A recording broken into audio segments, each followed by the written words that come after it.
kind of recharge a little bit, get ready for the upcoming season. Enjoy watching the FIBA World Cup. Spending time with the family or whatnot. But we're slowly getting back into the kick of things. Atlanta Falcons training camp has kicked back in, and time to get back to work. Talking about these Falcons, upcoming season, all of that stuff. So we back in this thing, man. We back in this thing. Holla at your dog, holla at your folk. It's been a minute, man. So y'all make sure y'all crank that like button up for me. Hit that like button for your dog, man. First and foremost, hit that like button. When you take breaks from YouTube, I don't want to say they punish you, but they reward those who are consistent. So when you take breaks, man, you automatically get out of the algorithm and all that stuff. But that's not y'all concern. That's my concern. You know what I mean? But we're gonna get this thing going, man. We're gonna talk about some training camp. We're gonna talk about the team and all that. Got my dog MVM 1978 in this thing. What's going on with you, MVM? Appreciate you coming in. How you doing, MVM, man? I hope everything been going good, man. Good to see some regular faces back in this, bro. Hope you've been doing good. Dirty Bird Miller in this thing. Been a while, Tidy. How you been, bro? Oh, man, I've been chilling, man. I've been great. No complaints at all. Life has been great. I've been great.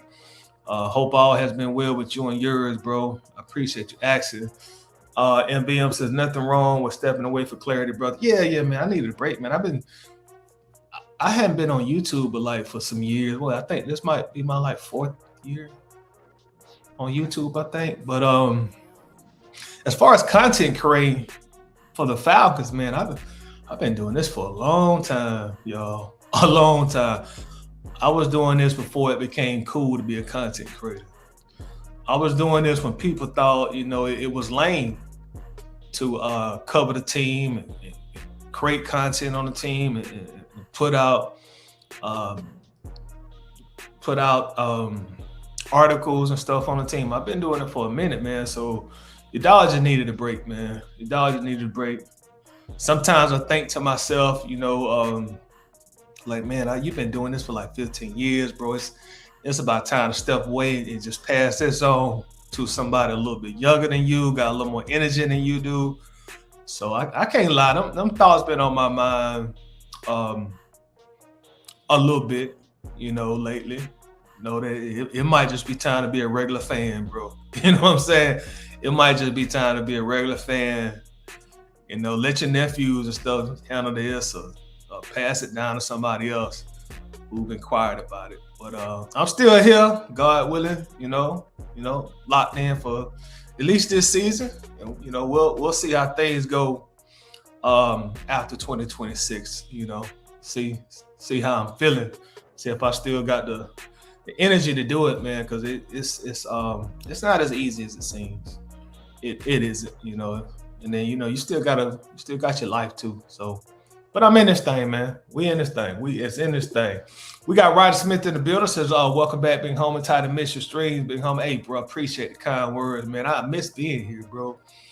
Miss being here. It's in about another month. It's time to dedicate my mental health to the hands of the Atlanta Falcons, as we do every year. We give the Falcons our mental health for a few months. So I needed some time to mentally prepare for that, because y'all know, like I know, the Falcons are probably the most unpredictable, stressful professional team maybe in history. It's probably a few out there that could compete, but other than that, there ain't many teams like the Falcons out there. What's going on, Coach Corner? Coach in the building. What's happening, man? Good to see you as always, bro. Hope all is going well. Coach said, what's good, bro? Damn, it's been a minute. It's about to snow. Yes, it's been a minute, bro. It's been a good minute. Like I was saying, Coach, man, it took me a while to kind of get up and going. But I'm here, man. Hope you're doing good, Coach. Got my brother David Starks in the building. What's happening with you, David? What's going on, brother? Hope all is well with you on this beautiful Saturday. MBM says Jalen getting hurt. Yeah, that hurt. Jalen getting hurt. that really, really hurt. We definitely gonna cover that in just a moment. Also, MVM says never too old to do what you love. That's true. That's very true too, and that's what has really kept me going. MVM all these years, bro. Is it's really fun, and I love football. I love the team. Um, I love giving a little creative input to it. And I started doing this, man, like back in like 2012, bro. And it's almost 2015. So no, it's almost 2017. No, damn. See, I'm getting old. That's why I need to step away. It's almost 2027. So approaching 15 years, I started doing this around the time the Falcons were going to the playoffs. you know. And when I first started, I was like, oh man, we covered some playoff games, and that didn't last very, very long at all. Davis is really concerned about the quarterback situation. So am I, bro. Penix completion percentage is not good for 7-on-7. It isn't, bro. And I have no faith in Tua because one missed block on the blind side. And we're playing Jack Strand. Jack Strand in the building. Shout out, Jack. Very valid concern, David. And I share every single sentiment that you just typed. I got the same concerns, bro. Everything you just said, you concerned with, I'm concerned with. I'm concerned with Penix's accuracy. When me and one of my very, very close friends, he's not even on social media, and I don't even know how he done went this long without being on social media at all. But we talk pretty regularly about the Falcons, and that's a mutual concern of Michael Penix that we have, his accuracy. And like you said, 7-on-7s, and that's supposed to be like pitch and catch for a quarterback because you ain't got nobody rushing you. And his 7-on-7 completion percentage so far in training camp is 61%. I want my quarterback to at least have 70% in camp because you're really not going to have it any easier than that. But I don't know. I guess I give him a crutch, no pun intended, Dave. But he's still recovering from a very serious injury. So I'm gonna be liberal and give him a little more recovery time. I'm gonna try to throw him an excuse in there, Dave. I'm trying to throw him an excuse. MVM Strand is not bad. That's what they be saying. MVM. I hadn't made it to training camp, but the people I've talked to and the people that I have seen report on training camp, they say he throw a very good ball, tall, big. People say he's like a Josh Allen, prototype in terms of his physical build, and they say he has a great arm. So we shall see, man. We shall see. With our perceived quarterback 1 and quarterback 2 with their injury histories, we might see Jack Strand, man. You never ever know. Got my dog Zay in the bag in the building. What's going on with you, Zay? Shout out to you, bro. Appreciate you coming in, dog. Hope all is well. Just tired of my guy, long time no see. It's been a minute, man. It's been a minute. It's been some months, bro.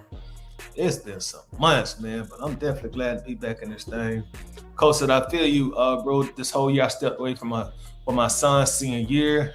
Congratulations on your son's graduation. Also, I saw that on your social media. And all that came with that, and now that he's about to go to school, full-time TCC, about to the coach's corner, about to fire back up. Shout out to the coach's corner. Yeah, it's that time, coach.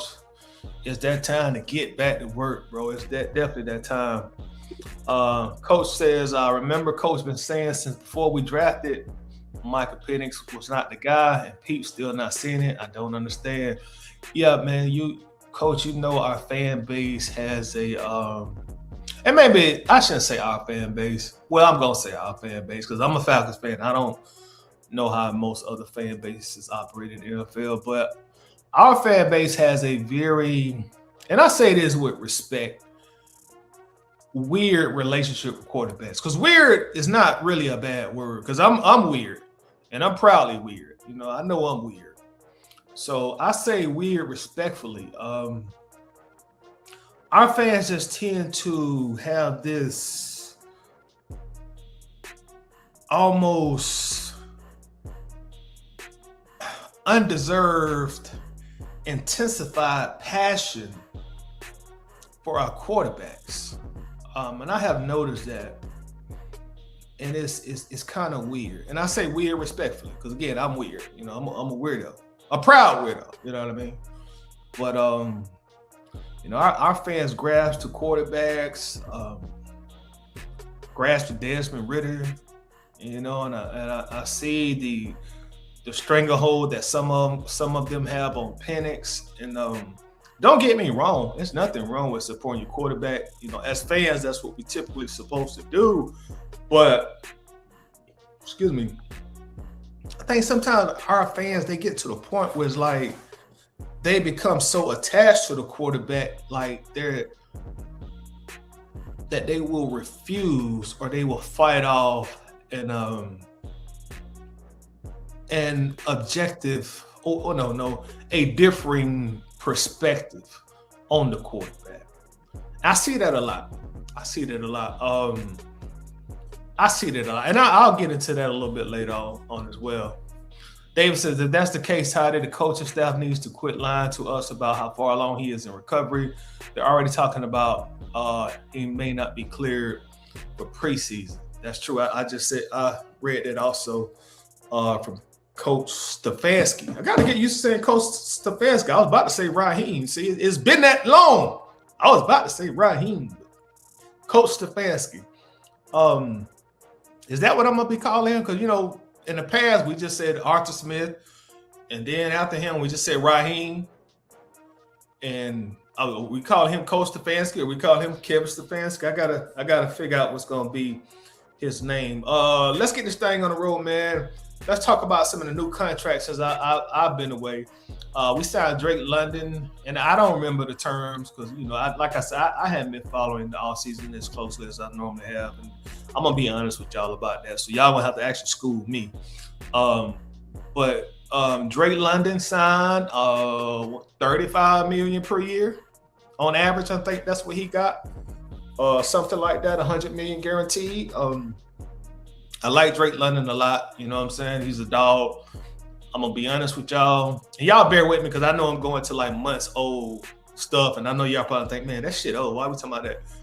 It's just because I really hadn't had a chance to relay my thoughts about it on YouTube. So I won't spend a long time on it. I'm just trying to catch myself back up. But Drake London signed his deal. I'm going to be honest. Even though I like Drake, I wasn't enamored with the Drake London contract. I did understand it based on the predicament our team is in. I understood it slightly, but I wasn't enamored with it. Honestly, I think we overpaid. Just gonna be honest. I think we overpaid. Just gonna be honest. That is that. I remember talking to some people and they thought I was crazy, but I recall saying, like, listen, y'all, and this was before Drake signed, this was before Kyle signed. And my perspective was like, listen, financially, it's a better investment to give Kyle Pitts an extension than it is to give Drake London an extension. Because you can pay Kyle half of what you got to pay Drake, which ended up being the case. You can pay Kyle as half of what you're going to pay Drake, even on the guaranteed money side. And that's not saying that I think Kyle is a better player than Drake, because I do think Drake London is better than Kyle. But is Drake London 112% better than Kyle Pitts? I don't think so. In fact, I know he's not. But his contract is 112% better. So I remember, before they both signed, I was like, look, financially, you get a better return on your investment by giving Kyle Pitts his money. And shoot, it may not be a welcome idea, but hell, let Drake play another year and see if he stay healthy and see if he can still put up similar numbers, And I was just kind of thinking as a couch general manager, like, we about to put all this money in the offense again, and we ain't got no quarterback.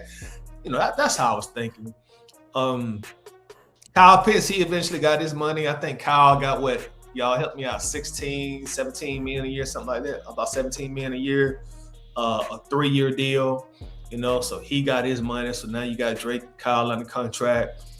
Matthew Bergeron was a huge surprise to me. I did not anticipate him getting that kind of money.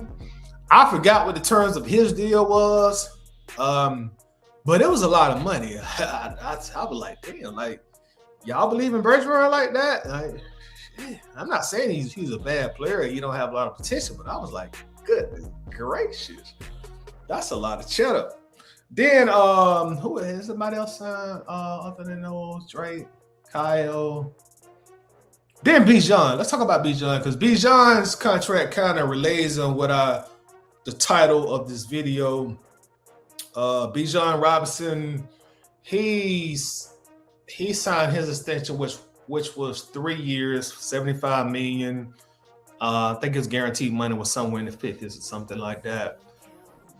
And I'm gonna be honest with y'all. When Bijan came into camp and he had his hold in, they call it a hold in when you go to camp but you don't participate. It's a hold out when you just don't go to camp. So he had a hold in to start camp. And as that was going on for the time it went on, maybe the first week of camp, something like that, give or take a few days. That immediately brought me back to Julio Jones subconsciously. And I say subconsciously because as Bijan was holding in, I started to see the similarities in Julio's last contract when he wanted more money after he had just got paid a couple years before. And I just saw so many similarities in what they both did. And I gotta be honest. I think to a degree, our fans, a significant portion of our fans, I think we probably owe Julio an apology. Yep. I'm gonna repeat it. I think a significant portion of our fans owe Julio Jones an apology. I do. I really, really do. And I'm going to tell you why I say that too. I ain't just going to say it and then don't, well, shit, Tyler, why you saying all that crazy? Well, I'm going to tell you why. Because we are fans of the team. And this is still a business. At the end of the day, this is still a business. What Bijan did is very similar to what Julio did. Now, do you have some different variables here and there? One was a wide receiver, one was a running back, one was coming off a rookie deal, one had already been paid. Yeah, you got some variables there, obviously. Nothing is 100% parallel or the same, but they're very, very, very similar. They're very similar. Before I tell you why and how, I'm going to repeat. I think we owe Julio an apology. I think we threw a lot of undeserved mud on the Jet. Now, full transparency, like I like to say, y'all know that's one of my favorite terms to say, full transparency. I think it makes me sound like I'm a little intelligent when we all know I'm an idiot. But anyway, full transparency. There was some other things that really put a sour taste in the fan base mouth with Julio. And I don't want to ignore that. The whole Shannon Sharp thing, even though Julio did finally say publicly that he did not know he was being recorded. And you know what? I'm going to take the Jet at his word because Shannon Sharp never came out and said, well, hold on now, Julio. We had talked about this. Shannon never said a word. And then Shannon never said anything after that. So I'm going to take Julio at his word that he didn't know he was being recorded. But we are fans. We didn't like to hear that. So that was one thing that left a sour taste in our mouth. And then, the whole Dallas Cowboy sweatshirt, a t-shirt, a hoodie that he had on taking pictures in. That was another thing. And these things happen back to back. So that combined with him wanting more money after he had just got some money, we're like, you Julio. That we had put our Tupacs up on Julio. You know what I'm saying? But as time has passed and this Bijan situation went on, Julio was right in what he did. Did he handle every single part of it correctly? Probably not. But the whole part of Atlanta, we got to go back to the negotiation table. Julio Jones was right, and Bijan was right for holding in. Bijan was right. Now, before I tell y'all how I arrived to this conclusion, I want to play a clip for y'all. Let's see if I still remember how to share my screen. I want to play a clip. Google Chrome is requesting to bypass. Oh, see, now I got it. Hold on, y'all. It's been a minute. It's been a minute, so y'all bear with me. I told you it might be a little shaky. I'm getting myself reestablished here. I think we got the share screen button up. Okay, yeah, we got it up. I want to play something real fast before we talk. I want to play this. I want to play a portion of this interview. Shout out to the Pivot. This is their content. But this was Bijan Robinson last year in the offseason, or right after the regular season. He appeared on the Pivot, and they kind of start talking about money, contract, and Bijan dropped some clues on what was about to happen in this interview. He drops, as they say in school, foreshadowing in his interview. And I had to go back and I was like, oh, okay, I remember this.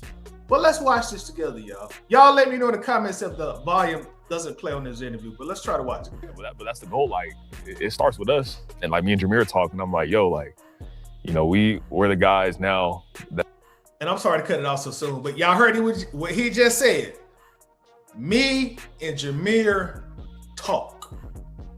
Me, that's some very key words. And I'm not trying to indict Bijan and then or get him in an aha moment. That's not what I'm doing. I'm playing this for a specific reason. I'm gonna go back. Me and Jameer talking, I'm like, yo, like, we're the guys now that is for the future of the running back. And all these young running backs in college be, hitting me and DMing me, and even the recruits, these top recruits I'm talking to in high school, I'm like, y'all need to make sure, like, y'all can run the ball all you want, but I'm like, you guys have to become pass catchers. Like, y'all have to get involved in the pass game, because if we want these $100 million contracts, or if we want these what? If we want these what, Bijan? Let's go back a little. If we want these what? Y'all need to make sure, like, y'all can run the ball all you want, but I'm like, you guys have to become pass catchers. Like, y'all have to get involved in the pass game, because if we want these $100 million contracts or close to it and break the mold, like, you can't just be, you can be an amazing runner and that can take you a long way. But if you're an amazing runner and amazing pass catcher, like, you're unstoppable. I tell them all the time, like, me and Jameer talk, like, if we want to break. He repeats again, me and Jameer talks. Y'all remember this now. Me and Jameer talks. Although I'm sure you already know where I'm going by now. Me and Jameer talks. He's repeating that. He's Mr. Jameer Gibbs' name twice in like 30 seconds. So they really talk. They really talk. They really talk. Break that, like, change the markets and everything that people are talking about. Like, we have to continue to be on that high level of both sides of the ball, which is cool. Okay. Let's break that down. Bijan, over a year ago, told us him and Jameer Gibbs talk. If we want to get $100 million or close to it, this is what it's going to take. This is what it's going to take. Hold on, shout out to Uncle Steve in the middle of the show. Appreciate it, Unc. Shout out to my old man, OG Uncle Steve in the building from Uncle Steve's Lounge. Y'all make sure to follow Unc on his YouTube channel. Definitely one of our greatest YouTube content creators out there, and definitely one of the oldest, without a doubt. You know I had to get you, Steve. You know I had to get you.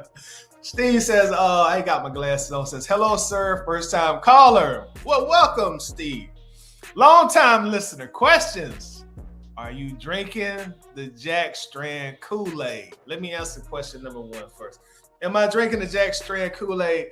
I'm not. I'm not drinking the Jack Strand Kool-Aid. If I'm being honest, I think if Jack Strand ends up starting, we're in big trouble. And I see some people already hashtagging tank for Archie. So if Jack Strand ends up starting games for us, we're probably going to be tanking for Archie. But I'm not drinking the Kool-Aid. I have not seen enough of Jack Strand with myself to start drinking the Kool-Aid. Now, that's not to say I won't drink Jack Strand Kool-Aid. Now, Jack Strand get out there, he just started balling, no preseason or something like that. And it's like, it's obvious that he should not have failed like he fell in the draft. I'll sip on a little bit of that Jack Strand Kool-Aid. But as of yet, I'm not drinking the Kool-Aid, but I'm watching, and I'm definitely listening, but I am not sipping it just yet. 2, which side of the ball will lead the team to more wins, offense or defense? What a great question. Preferably, in a perfect world, I would say offense. I would love for us to have a proficient offense where we can go out there and average upwards of 29, 30, 31, 32 points a game. That's being a fan. You know, it's probably not being realistic, but I would love for that to happen. With the quarterback situation being such a question mark, I want to say defense. I want to say they might be a little bit stronger, but then I think also about defensively, we just lost Jalen Walker. James Pierce Jr. is probably going to get the hammer dropped on him soon. Man. So with us also having question marks at pass rusher, I'm still going to say offense. To answer your question, Steve, I'm going to say offense. I feel as if Tua can stay healthy. I feel like with him playing indoors majority of his games, if he can stay healthy, I think Tua is good enough to lead this team to very possibly 9 wins. And I feel like the surrounding talent around him that we've already spoken about, Bijan, Kyle Pitts, Drake London, you know, if we can stay relatively injury-free, I would put my money there on the offense. So to answer your question, Steve, I would say offense. Great question also. You kind of stumped me and I had to really kind of think on my toes on the spot. And again, thank you very much, Steve, for the super chat. And again, y'all make sure to check out Uncle Steve's Lounge here on YouTube. If you're not already subscribed, make sure that you do go over there and subscribe. Excellent Falcons content creators. Shout out to you, Unc. And also, going back to Bijan and Jameer. We just heard in that clip, Bijan mentioned multiple times about him and Jameer talking. And for me to just cut to the chase of what the picture I'm trying to paint, this has been calculated by Bijan, by Jameer Gibbs, and by their team for quite some time. And I'm not saying that anything is wrong with that. You know, no matter what you do in this world, whether you play football or whatever you do, you want to be properly compensated. You want to be overly compensated. Let's just be honest. Everybody wants to make as much as they can, no matter what they're doing. So this has been something that Bijan and Jameer have been talking about. They have been plotting. And maybe plotting is, maybe I'm saying that with a negative connotation, but that's not my intention. And coincidentally, they both held in. for training camp until both got the deals that they feel like they should have got. Now, I know you said, well, Toddy, how is that like Julio? You still had got to that point. I'm glad you asked. I'll tell you how it's like Julio. Julio Jones did a very similar thing. And first, let me say this. Bijan, I'm going to just speak on Bijan. And this also goes for Gibbs too, but I'm going to speak on Bijan specifically because that's my running back. That's our running back. Bijan Robinson exceeded his rookie contract. No doubt about that. Even the biggest Falcons hater would tell you that. He outplayed his Falcons rookie contract. Also, Bijan, make no mistake about it, he is the face of this team. It's not Penix, it's not Tua, it's not Kyle Pitts, it's not Drake London, definitely not James Pitts Jr. Bijan is the face of this team. Bijan and his team, they understand his worth. And it's like, listen, I can no longer be underpaid because I understand my worth. I cannot be underpaid another second, another down. We're going to have to agree to a new contract before I participate in anything with the team going forward. And this is the business part of it. And make no mistake about it, just like Julio Jones, Bijan got his deal with 2 years left on the current contract. We still have contract rights to Bijan's 4th year and also his 5th year option. The 5th year option is a part of the rookie contract. Make no mistake about it. So Bijan is getting paid 2 years early, just like Julio Jones did.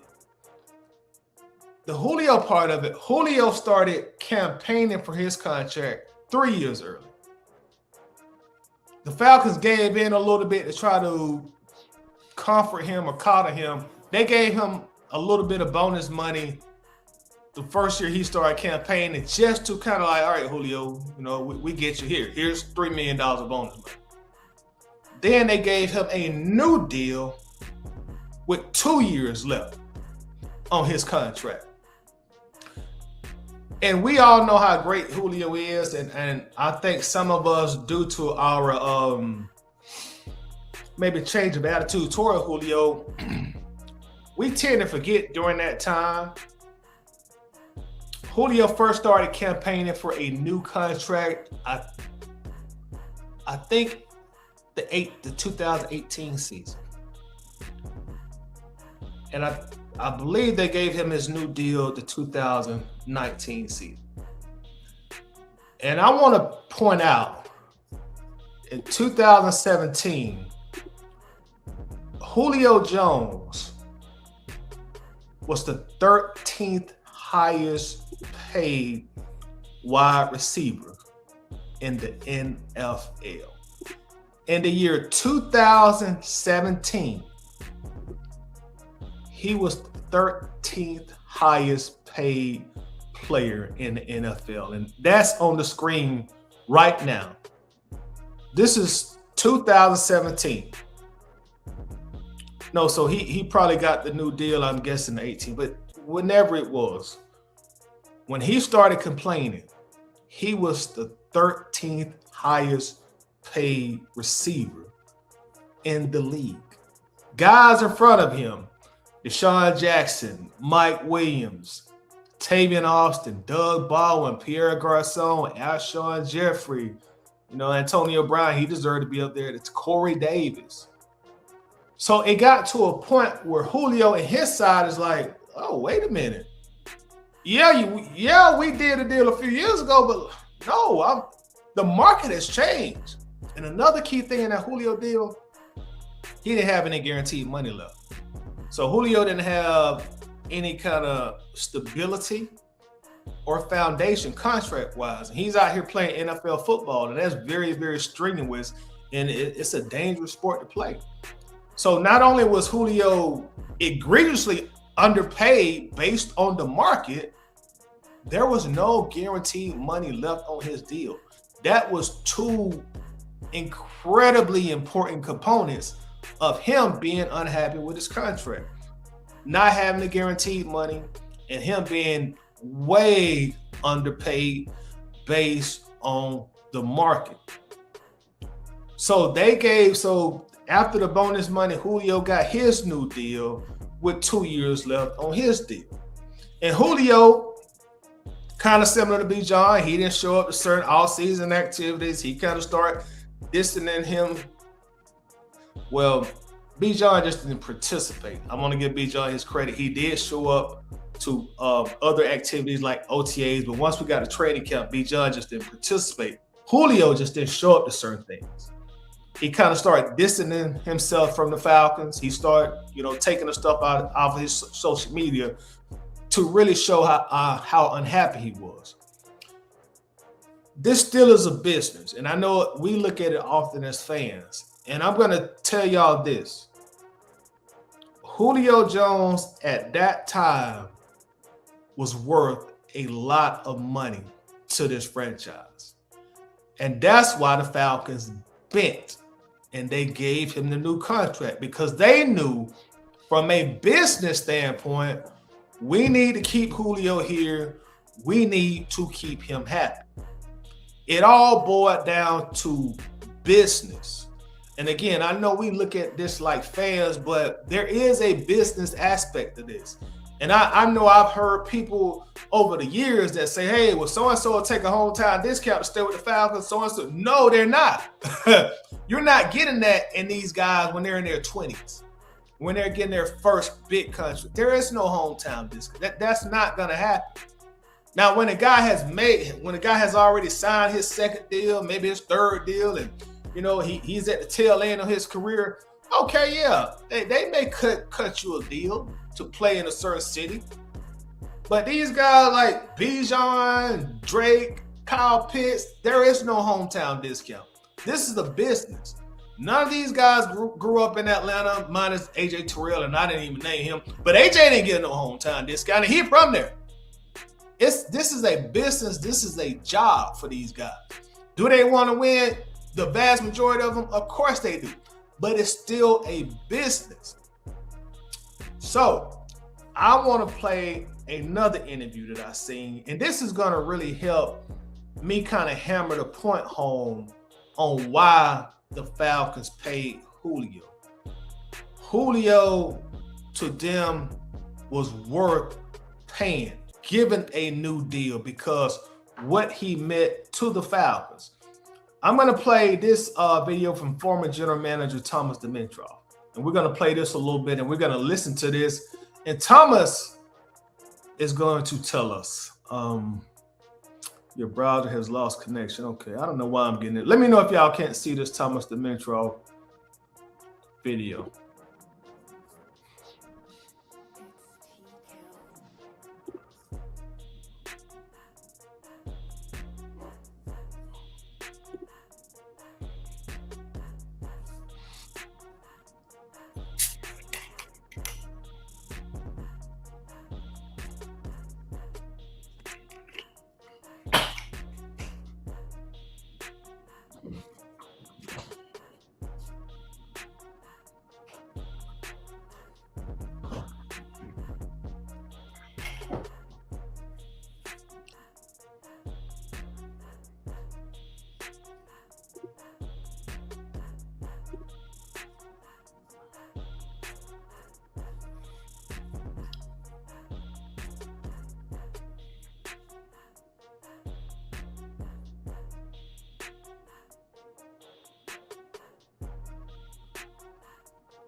Yes, he did. Goodness gracious.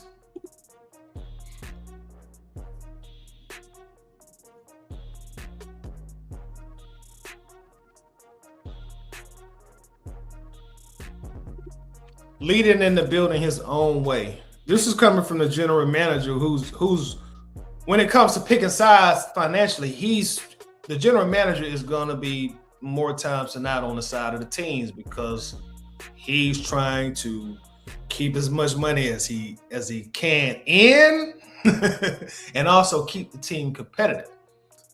But you hear the general manager say, hey, he was revered in the locker room. this was Julio's team and not so many words is what he's saying. So that's a different value to the team.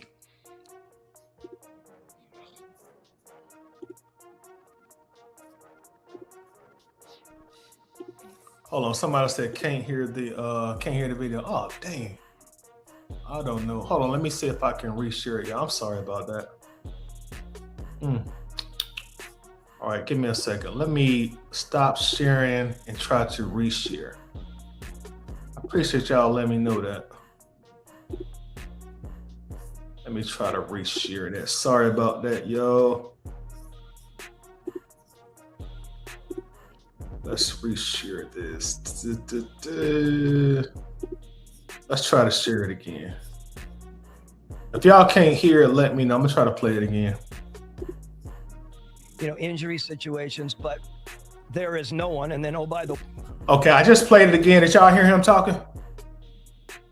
If you heard Thomas Dimitroff, then just let me know and we'll keep going.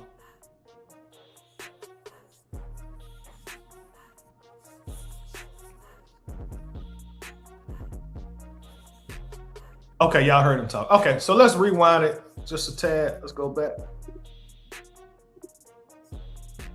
And redoing it. I don't know if the word regret. I don't know if you had a chance to do it again.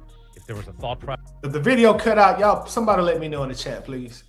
If you get to the point where you can't hear the audio. But this was Thomas Dimitroff telling the Atlanta radio station 680 The Fan why Arthur Blank, why the Falcons paid Julio after just giving him a deal 3 years earlier. Process that I'm not aware of as to why that happened the way it did. And it seems like you're going to be throwing money at something that might not be worth it at that point. Okay, so think about this, and I was thinking a lot about this the other day because someone had called me from Tennessee, and Woody had a couple catches in that game, whatever it was, and I know his situation this year was very nebulous. When you draft someone as high as you do, this is not only as a general manager, this is general manager, but this is owner, this is, in our case, president, this is head coach, and myself. We sit down and have discussions ad nauseum about the future of Julio Jones. Okay, we can talk about moving up as we did. He's a first ballot Hall of Famer. He does unbelievable. He had the best catch in the history of Super Bowls, and we didn't capitalize on it. Another time, another story, of course, the minutia of that. And then you still see him leading within the building in his own way, not an outspoken leader, but people, revered him on our team, especially the. And that's what I was just mentioning when he said people revered him. He was a leader. According to Thomas Dimitroff, he wasn't the most vocal guy, but he was a leader. People follow his lead. They follow his work ethic. They follow his hard work. So that in itself is still a value to the team. The skilled people, everyone did. And you start thinking, okay, maybe he's tailing off a little bit. Maybe he has some, injury situations, but there is no one. And then, oh, by the way, from a business standpoint. Okay, y'all. Now, this is where we're about to really get into the juice of this conversation. He's about to explain from a business standpoint. This is why we paid Julio, because it was good business. Yes, this is a sport. Yes, the Falcons want to win. Yes, they want to eventually get a Super Bowl, but it's still a business. At the end of the day, this is still a business. So just like Bijan got his money, because Bijan is the face of the franchise. Bijan sells the most tickets. Bijan is in the most commercials. All of that. This is where Julio Jones once was with the Falcons, and Thomas Dimitroff is going to break this down very eloquently. So let's tune back in. Standpoint, exponentially more decibel increase when he comes out of the tunnel than our star Matt Ryan. Listen to what he just said. When Julio comes out of that tunnel, we measure that by decibels. Who gets the biggest reaction? And Thomas Dimitroff just said he got way more of a decibel level than our quarterback, Matt Ryan. So make no mistake about it, Julio Jones was the star of the team. He was the star. Bijan Robinson is the only superstar that's on his current team. He's worth a lot to the Falcons. Julio Jones was the only superstar, keyword superstar, on that Falcons team. And you got to keep in mind where that Falcons team was at the time. This is a team just coming off of 28-3. Fan base, we still in our feelings. The front office still in their feelings. So they needed to keep as much in tow as they could that made fans feel good about coming to the game on Sundays. We were very aware of that. I use that as an example, but we were very aware that he was the Atlanta Falcons. Yes, of course, Matt Ryan was, but we was very aware of that. He was the Atlanta Falcons. Julio Jones was. So understand that there's a lot into that discussion, not just had some injuries, and we negotiated the year before, remember, to keep him in a good place. That was ultimately my choice to do that. People could argue that up and down. I don't look at that one as being a major issue. It was a handful of $1 million at the very least. I mean, was it $3 million? I think it was. I thought that was just a part of doing business to keep our guy who was the star of our team. The star of our team. Fast forward almost 10 years later, Bijan Robinson is the star of the team. Bijan decided he was going to hold in. You better figure out a way to get those numbers to work and get him signed and keep him happy. Same thing with Julio. In the right place. Hindsight, the hindsight part comes into $22 million, the guaranteed element of it, and where we were. Okay, as a general manager, after everything I've told you, sitting as an organization saying we need this guy moving forward, we have a good 3 or 4 more years with him, we felt. That was our evaluation, whether you guys disagree or not. And we thought within time, like anything, within months or within a year, there's going to be someone moving by him. He is categorically the best receiver in the country, albeit injuries. Categorically the best receiver in the country, albeit injuries. Let's see what Julio Jones's production was around this time of this contract. I guess we'll call it a contract dispute. Let's see here. In 2027, around the time that this all started, let's see Julio Jones's stats. He had 88 catches, 1,444 yards. He only had 3 touchdowns, but you know that's Julio. Julio was never a big touchdown guy, so that number doesn't necessarily stand out, although you want more touchdowns. That's just who Julio was for the very most part. But again, 2017, he had 88 catches, 1,444 yards. The final season right before he got paid, he had a league leading 170 targets. Let me repeat that. A league leading 170 targets, 113 catches, 1,677 yards, 8 touchdowns. This is the year right before he got the new extension, 2018. I'm going to repeat that stat line. A league-leading 170 yards, 113 receptions, 1,677 yards, which also led the NFL in yards, and he had 8 touchdowns. So the year before he got the deal, he went out there and he played his ass off. You know, he went out there and he played his ass off. So Julio Jones, at that point in time, he still was, if he wasn't the top receiver in the league, he was the second best wide receiver in the league. So the point I'm trying to make in closing, like, now that we went through the Bijan situation, I get it. It makes more sense to me why Julio did what he did. I get it. You know, I felt some way about it before, but now I get it. I totally get it. And those two situations were very, very similar to me, and I just wanted to bring that to y'all. Speaking of Bijan Robinson, he signed with a 3 years, $75 million extension, I think it was, you know. And I said this a minute ago, but that's a big reason Tyler Algier is no longer here. Bijan Robinson getting almost 24-25 million per year. And Tyler Algier eventually went on to sign for about $6 million a year.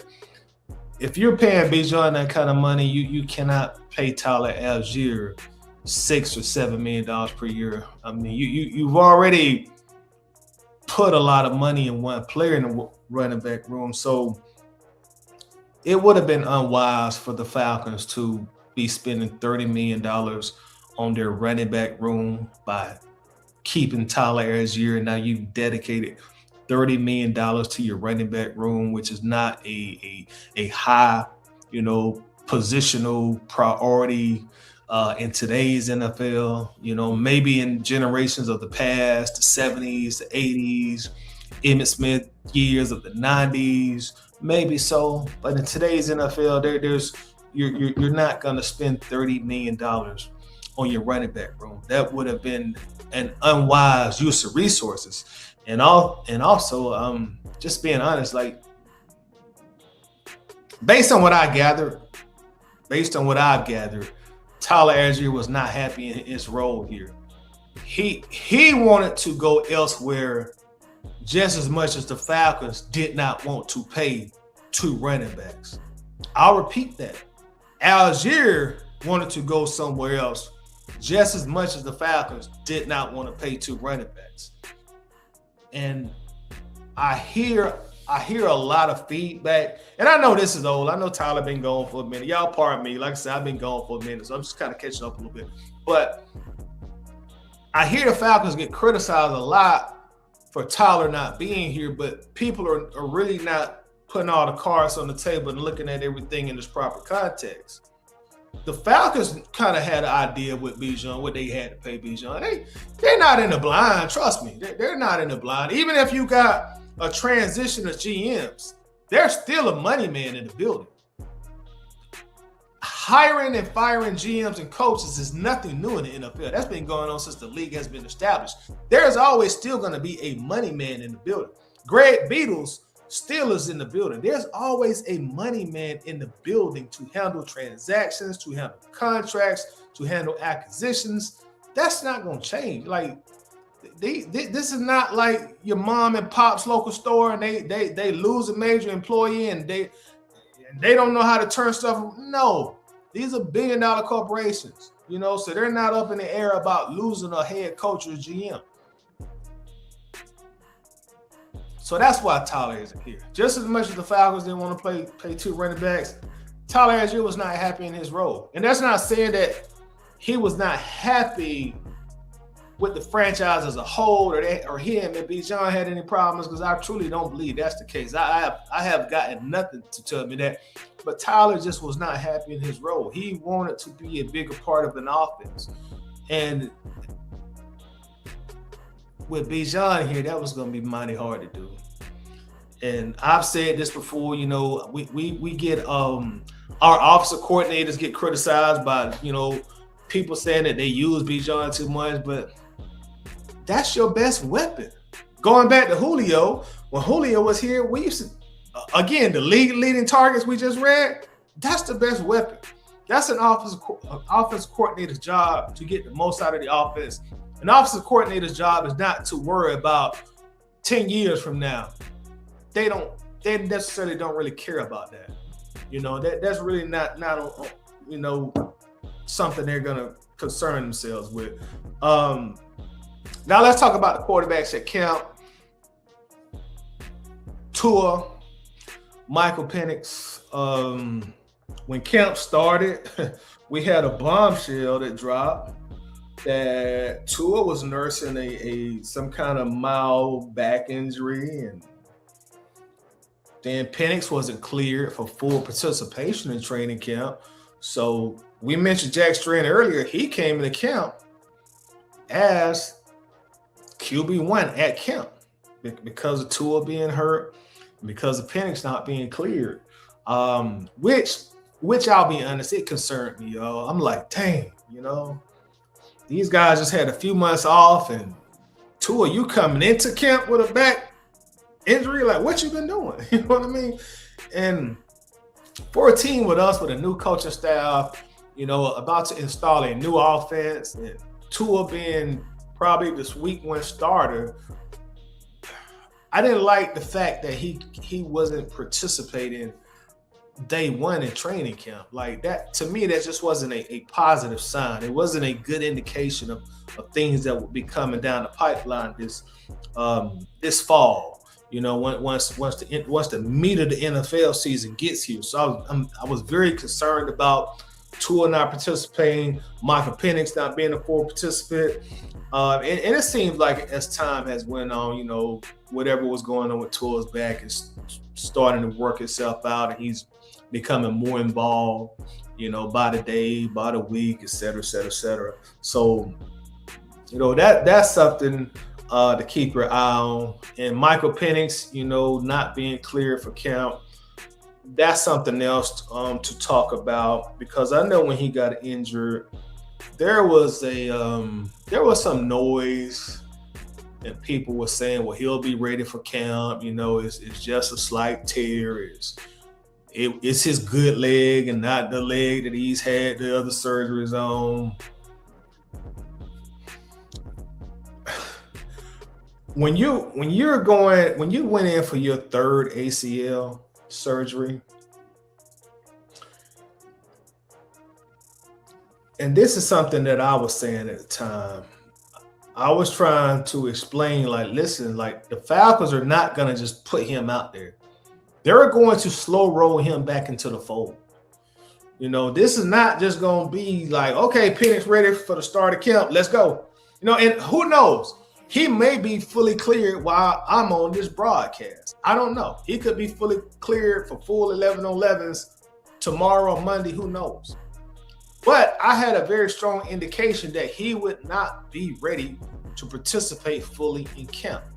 And he wasn't once camp got here. Contrary to a lot of other varying opinions that were going on, I'm like, y'all, this is this guy's third ACL injury, y'all. You gotta be delicate with him at this point in time. You just can't throw him out there. You gotta be delicate. You gotta be extra careful. And I remember when OTA started and Penix was out there, and he was saying that if it was up to me, and I'm not making fun of Penix, but Penix was saying if it was up to me, I'll be going full speed now. I feel great. And I swear, people are tied out to see. We told your big head ass he'd be ready. I told y'all that. And now that camp has started, now even Penix is singing a different tune. Well, I gotta be careful. I can't afford for a mistake to happen. I can't afford for somebody to fall on my leg, or Penix is singing a different tune now. Coach Stefanski is now saying, well, if he isn't fully cleared to participate in 11-11s, he's not going to play in the preseason. If he don't play in the preseason, obviously he's not going to be the starting quarterback week 1. It is wild. It ain't wild, but it's kind of ironic to me, the talk during OTAs from Penix and everybody else, who swore he would be, and I'm not lumping Penix into that, but to people who had a narrative that he would be ready, he's going to be ready to go, to now what you're hearing. It's day and night. The narratives are totally different now. The narratives coming out of Flowery Branch are different. The narratives coming from Michael Penix is different. He's pretty much, hey, man, I'm running my own race. I don't have a time clock. That's not what was being said during OTAs, man. It's just listen, you on your third ACL. Those things are not easy to bounce back from. I promise y'all, everybody's not Adrian Peterson. That's a big anomaly, for the Adrian Peterson type of thing. And yeah, do some guys bounce back a lot sooner from ACL surgeries than others? Yeah, obviously. Everyone's body is different, but your typical, normal, vast majority of time for ACL, people are not just bouncing back on that. Even in today's sports medicine, with all this technology we got, and players are stronger, players are bigger. That's a serious injury. That is a very, very, very serious injury. And with that said, Penix's durability does concern me a lot. I'm gonna be honest with y'all. His durability concerns me a great, great deal. Having a quarterback on his third ACL, amongst the other injuries that he's had that has ended his season, I'm concerned. I'm concerned. Hey man, can this kid hold up in this league? can this kid hold up in this league? And I hope he proves me wrong, but that is a concern of mine. Y'all, I can't lie to you. I can't pretend like it don't sit there in the back of my mind when I'm thinking about this team. Like, man, can he stay? Can we depend on him the next 7 years to be relatively healthy? And I remember watching him last year when he was starting. And I specifically remember some of the criticism he got, especially from local radio. Like, man, Penix won't run. He's a statue. Imagine calling somebody running a 4.4, 4.5 a statue. But that was the narrative. He's a statue. He won't escape the pocket. And as I'm watching him play, although he is fast on the clock, on the time clock, I feel like that failure to escape the pocket, failure to run, when opportunity seems to present himself, is the injuries. In the back of his mind, those injuries are still there. Hearing that ligament pop, because trust me, for somebody who done tore an ACL or tore MCL, you hear that pop. Anybody who's torn that ACL or MCL, ask me, hey man, did you hear that pop in your ligament when it snapped? Yes. Pop. It sounds like when it pops. So all that pain, that rehab, that stuff plays in the back of your mind, your psyche. So when he's sitting there, failed to escape the pocket, I feel like he plays like that now because he's trying his best to protect himself. He's trying to eliminate any kind of risk that he'll go down with another injury. So a lot of that concerns me about Penix Jr. I feel like Tua should be the week 1 starter. I feel like that's what's best for the team at this point in time. Speaking of injuries, Jalen Walker, go Dogs. He goes down with an injury. Man, I was it's like, boy, we can't never have nice things, man. And he went down, was that the first or second day of camp? He goes down with an ACL. And I was like, oh man, that's a terrible, terrible, terrible blow for us. Coach says, which is why he shouldn't have been the pick. It should have been Knicks. I remember I forgot his name. Who was the offensive coordinator here last time? But anyway, I remember him talking, and they were saying that they were kind of debating between Bo Nix and Michael Penix, and they went and visited Penix on that last trip when they all got on Arthur Blank jet. And Penix was throwing that ball in that cold and that wind, and it was whistling past them, like a missile. And that kind of made their mind up that they would get Penix. But Bo Nix was definitely on the coaching staff's mind and the general manager's mind and head coach's mind of possibly being our pick instead of Michael Penix. But yeah, Coach, Coach, I can't front. The injuries, they concern me, man. They concern me. When we drafted Penix, I put all this stuff to the back of my mind. I said, okay, maybe this is just something that he'll work his way out of. But man, when you've already had 3 ACL surgeries before the age of 26, you've had multiple other season-ending injuries. I'm a big risk and probability guy. When you've already had all these sports injuries before your 26th birthday, there is a very high probability you're going to have another one. I'm knocking on wood. This is one table right here. I'm knocking on wood. I'm not wishing anything bad on Penix. But I'm just saying from a numerical data standpoint, there's a higher probability that you will probably get another one. And I just don't want to be on this roller coaster ride of the quarterback being injured. That's the most important position. And, obviously that's one thing that a lot of us took for granted from Matthew Ryan. Matt Ryan was going to be behind that quarterback every single game. Now you might talk about how he couldn't do this, he couldn't do that, and he he was going to be up and he was going to be ready to play football. At the end of the day, did he have the biggest arm? No. Could he run the fastest? No.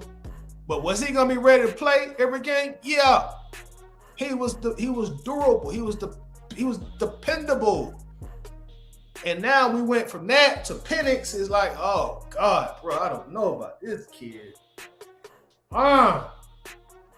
So that's the conundrum I'm facing. I want the best for Penix if he ends up being a franchise quarterback, but I'm gonna be honest, I don't know, and I'm gonna be also even more honest. In my opinion, I don't think the new staff thinks as highly of him. And I think a lot of that has to do with his injury history, as some of the Penix supporters think of him. I don't. But before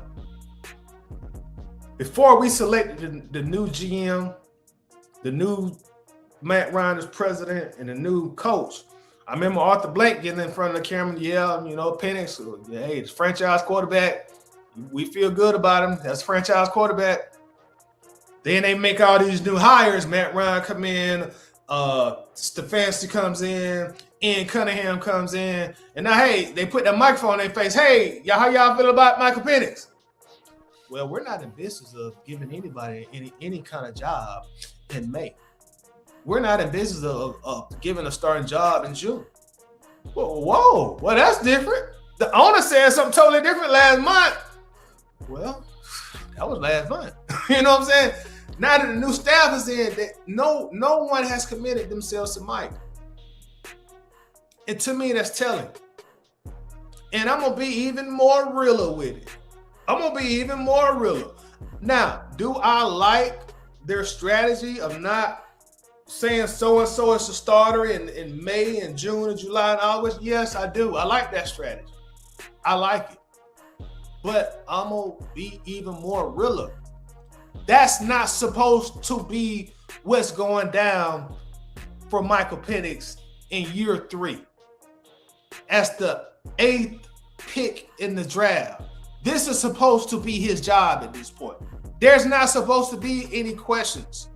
Tua is supposed to be coming in to mentor him and to give him some veteran tutelage. It's not supposed to be a competition, y'all. Being real. If Penix was drafted to sit behind Kirk for a year or two, that was his mentorship. That was his tutelage. Once Kirk left here, or once Kirk got benched, however we want to put that, this then is supposed to have been Penix's team. Even after the injury. There's not supposed to have been a Tua who got cut because he went performing after he just got paid. And now he's competing with Penix. That's not supposed to be it, y'all. This is supposed to be Penix's job. The new staff supposed to be so impressed and enamored with what they seen from the kid that they supposed to come in and stand behind him. He was the 8th pick. It's not supposed to be a competition. But that's not the case. That's telling to me. That is very telling to me. Matt Ryan ain't standing behind him, Stefanski, and I'm not saying they're not supporting him, but they're not giving him the vote of confidence that you would think from a top 8 pick. After the veteran Kirk Cousins, he's gone. Your so-called competition, Kirk Cousins, just got into a fight or scrap with Max Crosby. He's across the country out on the West Coast. This is supposed to be your job, but it's not. So I don't really think this staff is as kosher to stand behind Penix as a lot of the Penix fans are. I really feel like if Penix doesn't have, like Penix hasn't really flipped the page this year. He has to find a way to get on that field and be very impressive and eliminate any doubt that's in Matt Ryan's mind. Eliminate any doubt that's in Stefanski's and Cunningham's mind. He has to eliminate it. I'm talking about you got to look like a Pro Bowler. And everything I hear out of camp, yeah, Matt Ryan is watching. He stands back. He watches the quarterback. He's throwing to the receivers. He's watching the quarterbacks. Hey, well, what was Matt Ryan doing at camp today? He just stood in the back. He just sitting there on phone. He's just watching the quarterback, watching the quarterback, watching the quarterback, watching the quarterback. That's all I keep hearing. Does he ever come talk to the defense? Oh, hell no, he don't come talk to us. We don't even see Matt here. Matt at practice? Well, he ain't seen him. Well, where he be? Over there with the quarterbacks. It's letting me know. He's going to have his fingerprint on the quarterbacks. He's watching. And it also let me know, like, hey, if this guy ain't my guy, if 9 ain't my guy, I would love to bring my guy on here and put my fingertips on my guy. On my guy. So I talked about earlier how our fan base has this weird relationship with the quarterbacks. And that leads back to Matt Ryan. You know, speaking of the Iceman, Desmond Ridder, Michael Penix. I still remember back in 2019. It was around Halloween 2019. I remember watching the Falcons game. And it hit me at that time. I after watching us play, we had lost, very disappointing. And that's when the reality hit me that we're not going to win with a Super Bowl with Matt. We ain't going to win a Super Bowl with Julio. That time has came. We missed our opportunities and it's gone. We need to break this team up and start over. And I remember I wasn't even doing like these YouTubes on I wasn't even doing videos on YouTube at that time. But I did on Facebook. I remember after the game and coming on real late, real late. And I started talking about that. I remember saying like, man, we need to trade Matt. We need to trade Julio. It's over, y'all. I remember the video being something of that nature. And I remember I got a lot of pushback from it. Because at that time, fans still love Julio. They obviously still love Matt. But I just remember seeing like it's over. It's over. And Coach's Corner is in the building. If you ever come across his co-host or money, you can ask his co-host. But I remember he messaged me like probably after that. He was like, man, like, boy, you said we need to get rid of Matt or Julio. I'm like, yeah, man, it's that time.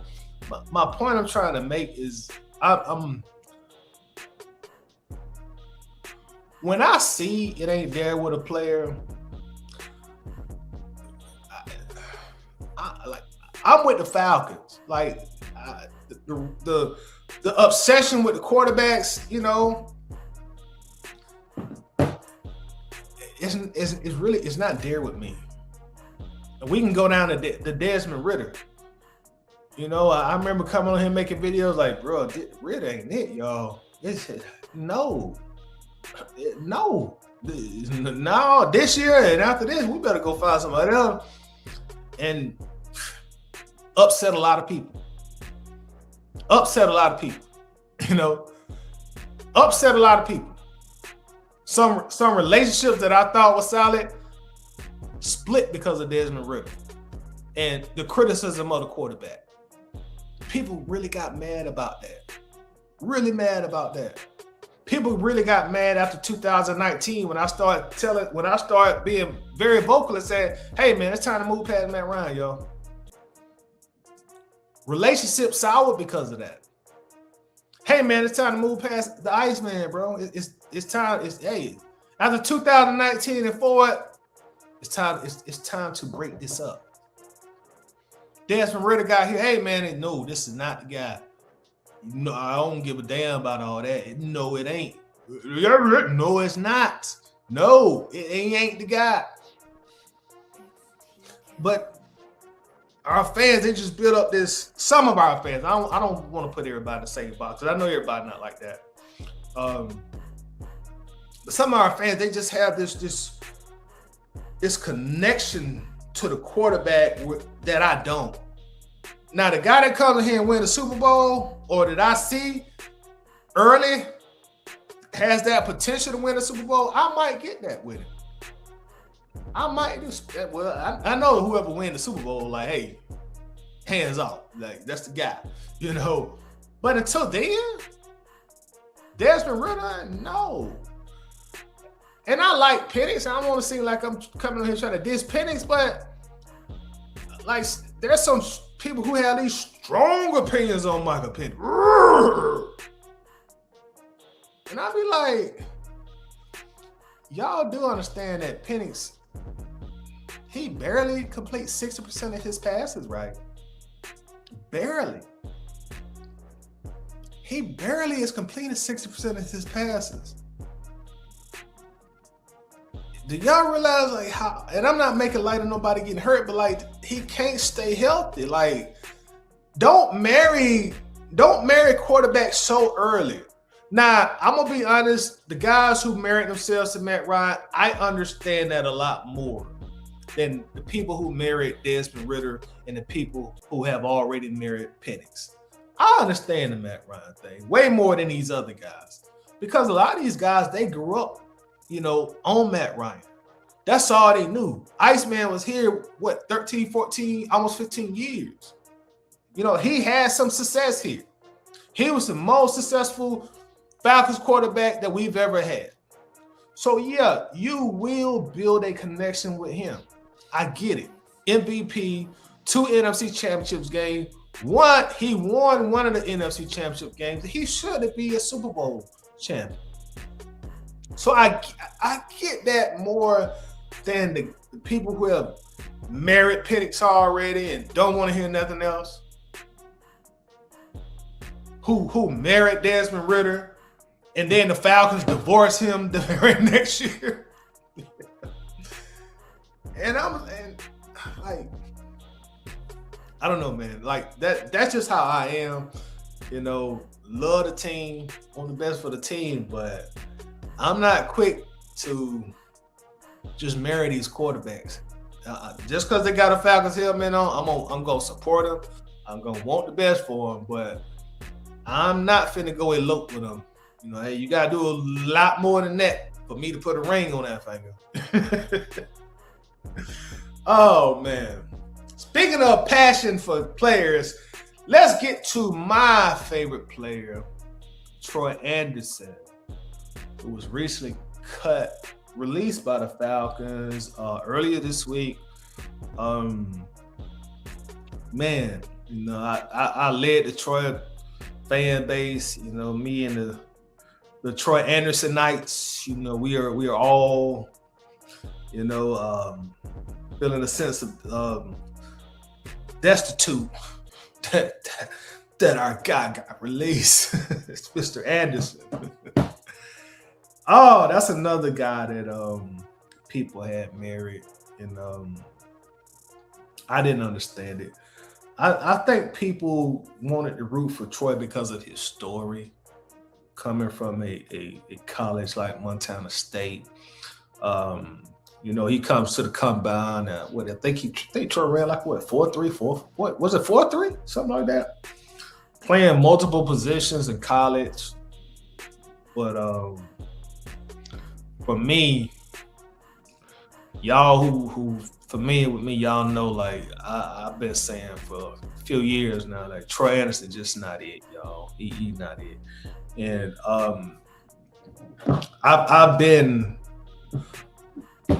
I've been more critical on Troy for a few reasons. First, he was a second-round pick.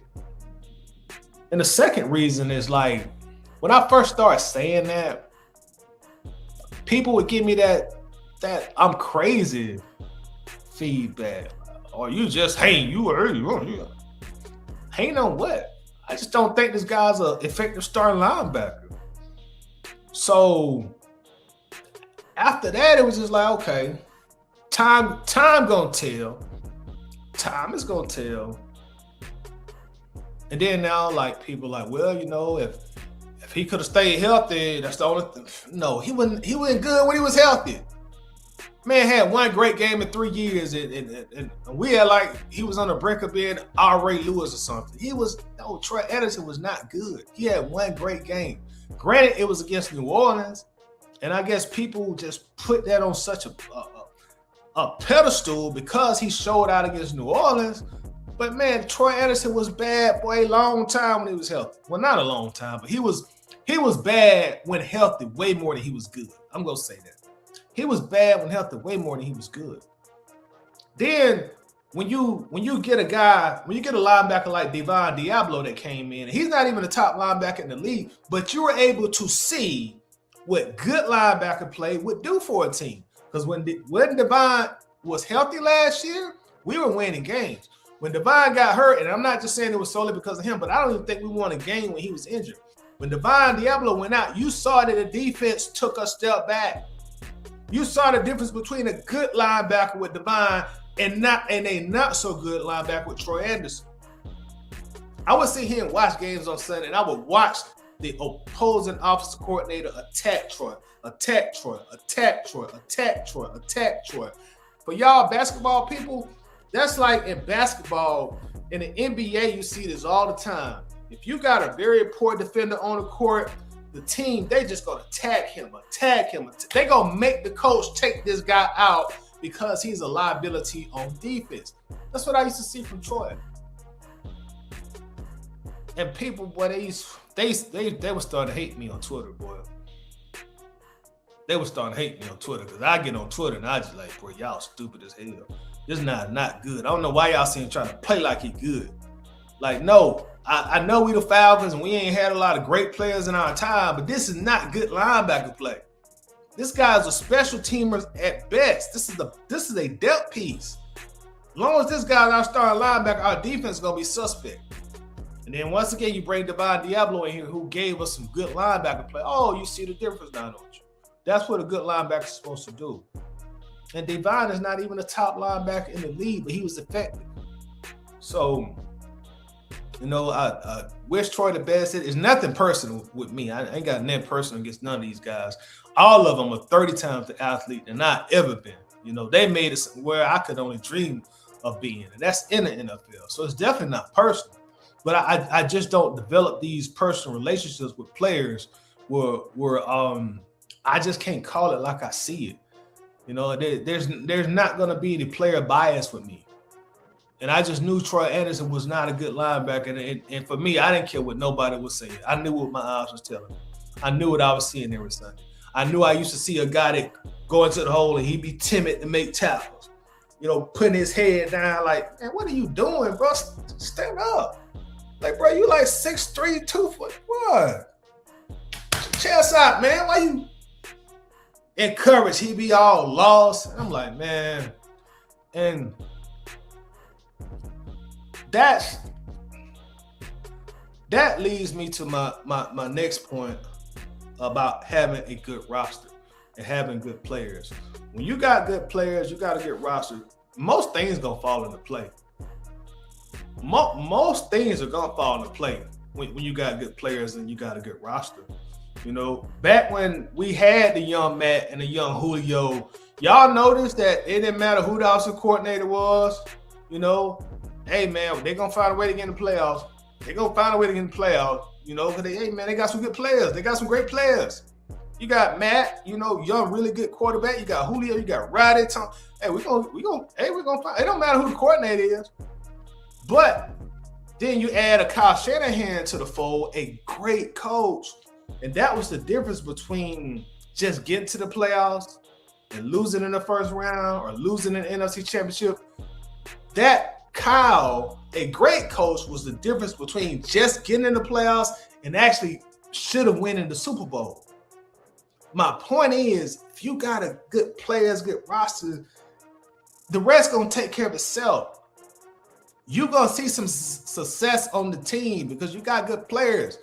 I get it. There's a lot of coaches. There's a lot of schemes. There's a lot of X's and O's in football. But at the root of the cause, football is real simple. Be physical. Be aggressive. Tackle. Block. It's very simple. There are some complexities to it, but it's still very simple. You know, so when I see we ain't up to par, my Falcons bias don't kick in and make me overcompensate for a guy that I know ain't that deal. It's not gonna happen. I know Bijan, he that deal. Bijan is that deal. I'll argue with anybody about Bijan because I've seen it. I see the talent. I see it. I was never finna go back and forth with nobody about no damn Troy Anderson. Like, are you serious? Troy Anderson? That's who you want to go to bat for? Really? Really? No, I'm not gonna do it. You know, Julio Jones, his prop, he was that deal. I knew Matt Ryan was a good quarterback in his prime. You know, was he great? Was he top 3? No. But you could win a lot of games with Matt.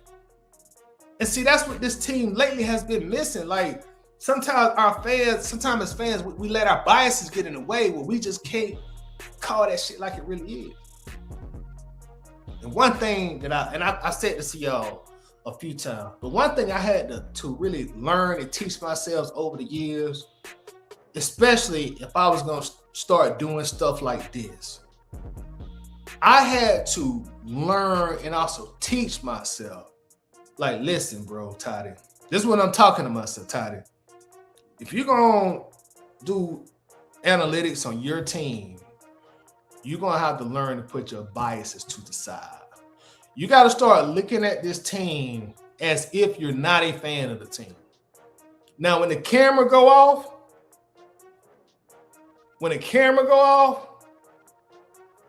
if you want to go in a fanboy mode and say everybody on the team is an all-pro, cool. But if you're gonna do analytics on this team, you gotta start looking at this team like you're not a fan of this team.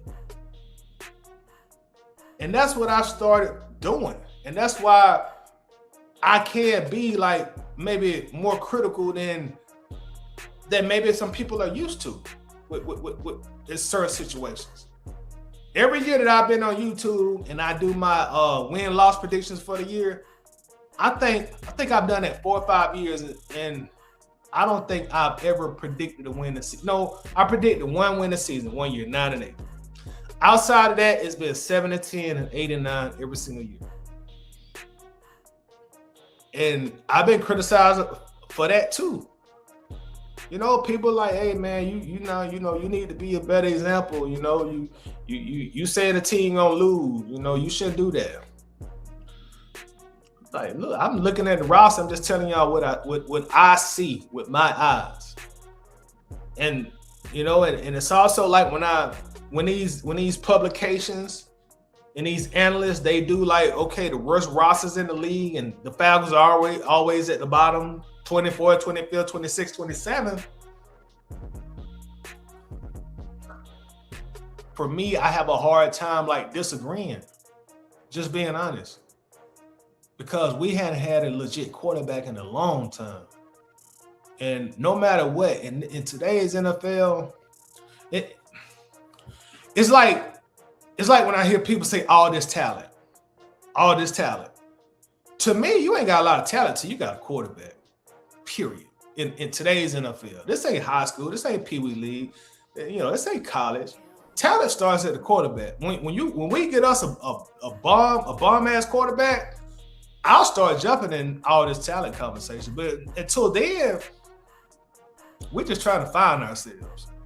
And that's why a lot of these publications be having us ranked like that. Like, bro, who y'all quarterback? Y'all don't even know who y'all quarterback is.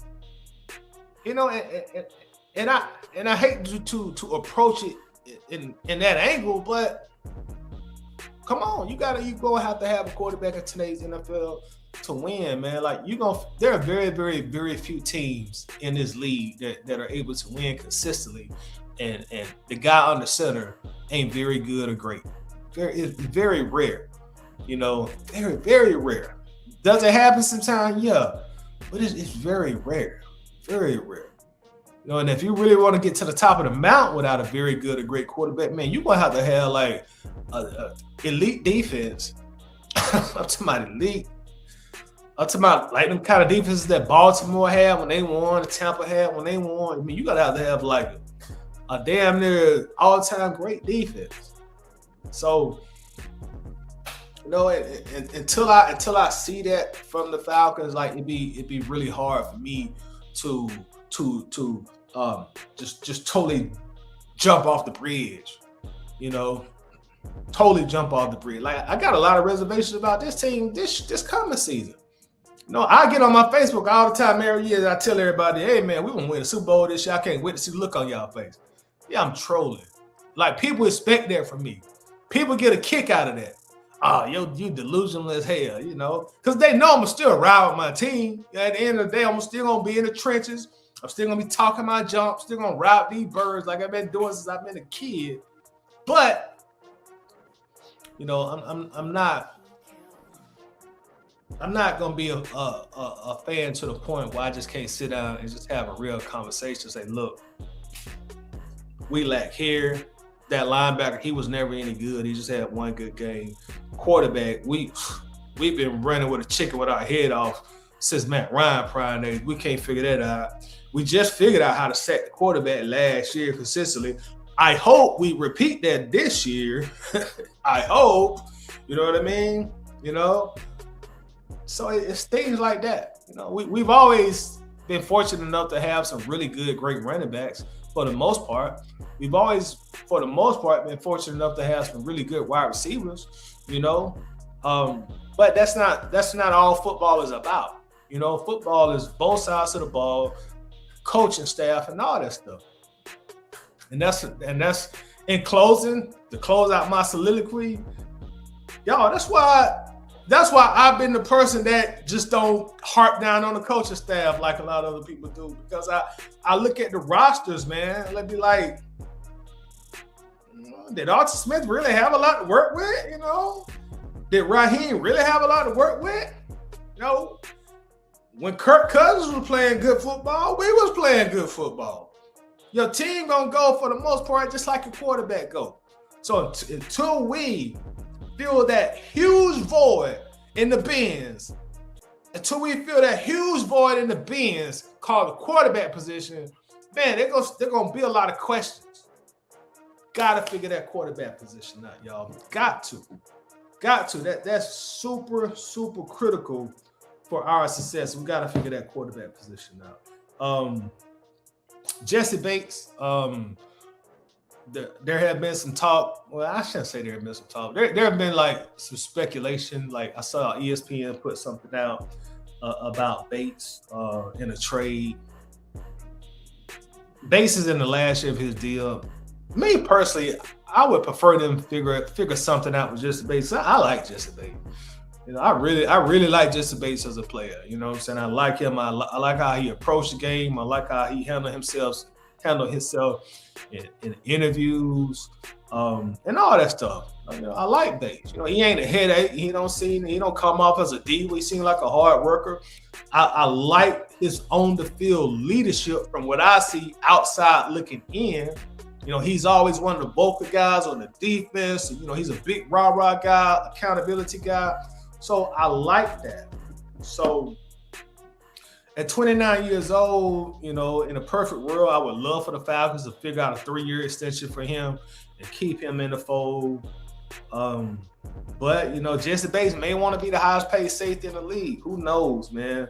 Like we said at the beginning of this broadcast, this is still a business. That hometown discount stuff, that's a facade for the most part. So Bates may want to be the highest paid safety in the league. And if that's the case, then you're probably going to have to let him walk. It just depends on what kind of money he wants. You know, you're probably going to have to let him walk. But I would prefer to keep him. I know he's itching toward the wrong side of 30, and that's that danger zone when talking NFL players, unless they play a certain position, you know, that don't require a lot of athleticism. His position requires a lot of athleticism. So I would love to just get him on a 3-year deal, man. And you know, we don't have a quarterback contract on our books right now. So, you know, we do have cap flexibility. But, you know, if he's adamant that he just wants to, hey, man, no, I gotta take y'all through there, you know, take you through there. If he's adamant on that, man, like maybe you got to explore a trade, you know. Maybe you really have to explore a trade, you know, if he's adamant on what he has, especially after the year Xavier Watts had. And you know, and I like Watts, but you know, I need more than the rookie season too. That's why I'm more apprehensive about letting Jesse Bates go. I need to make sure you ain't gonna do that sophomore slump thing on me, Xavier Watts.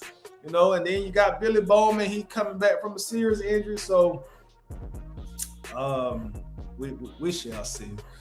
I do expect James Pierce to be handed a suspension. I don't know. At one time, I was predicting the games that he'll be suspended. I'm not even gonna throw a prediction on no more. I don't know. It could be here, could be here. You know, because he's in that program now. We can have all this stuff expunged off his record. So who knows, man? Who knows? Shout out to everybody that came through, man. Y'all pardon me. I kind of got in a little zone there, but I see Dixon Way in the building. Shout out to you, Dixon Way. Appreciate you, bro. Hope all has been well, man. I see you still be doing your thing on YouTube. Y'all make sure to check out the Dixon Way here on YouTube. Definitely one of the hardest working content creators that's doing this, man. So make sure to check him out. Got my guy strapped up in the house. What's happening with strapped up? So what's good, Ty? Hope all is well, bro. Do you think we need to bring a player with the injury to Walker? I would say, yeah, we can just find somebody on a moderate contract.